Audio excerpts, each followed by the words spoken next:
দুর্নীতি দুর্নীতি নিয়ে যে কথা বলে, আমি তো পার্লামেন্টে বলছি যে কোথায় দুর্নীতি হয়েছে আমাকে তথ্য দেন, আমি ব্যবস্থা নেব। শুধু মুখে মুখে বললে তো হবে না। আওয়ামী লীগ যে কথা দেয়, আওয়ামী লীগ সে কথা রাখে, এবং জাতির কল্যাণে আমরা কাজ করি এবং মানুষ তার শুভ ফল পাচ্ছে। স্বাগতম দর্শক, মানবিক বার্তার পক্ষ থেকে আমি সাইফুল ইসলাম সেন্টু। আজ আমি আপনাদের সামনে উপস্থিত হয়েছি বেনজির আহমেদের যে 2000 কোটি টাকার উপরের সম্পদ, এইটা এখন বাংলাদেশের সোশ্যাল মিডিয়ায় আলোচনা সমালোচনার ঝড় বইছে। বঙ্গবন্ধুর কন্যা জননেত্রী শেখ হাসিনা তিনি এক ভিডিওতে বলেছিলেন যে আসলে কোথায় দুর্নীতি হচ্ছে আপনারা আমাকে ধরিয়ে দিন, আমি দুর্নীতির বিচার আমরা করব।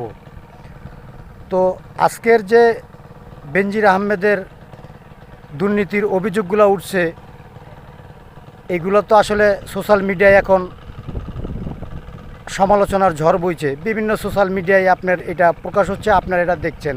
তো আমরা আসলে দেখতে চাই যে প্রধানমন্ত্রীর কথা প্রধানমন্ত্রী কতটুকু রাখে। দর্শক, আমি আপনাদেরকে ভিডিওটি দেখাচ্ছি, আপনারা আসলে এই ভিডিওটি আপনারা দেখুন। দুর্নীতি দুর্নীতি নিয়ে যে কথা বলে, আমি তো পার্লামেন্টে বলছি যে কোথায় দুর্নীতি হয়েছে আমাকে তথ্য দেন, আমি ব্যবস্থা নেব। শুধু মুখে মুখে বললে তো হবে না। আওয়ামী লীগ যে কথা দেয়, আওয়ামী লীগ সে কথা রাখে। বেনজির আহমেদের সম্পদের যদি সুষ্ঠু তদন্ত হয়, তাহলে জননেত্রী শেখ হাসিনাকে বাংলাদেশের মানুষ সবাই ধন্যবাদ জানাবে এবং সাধারণ মানুষ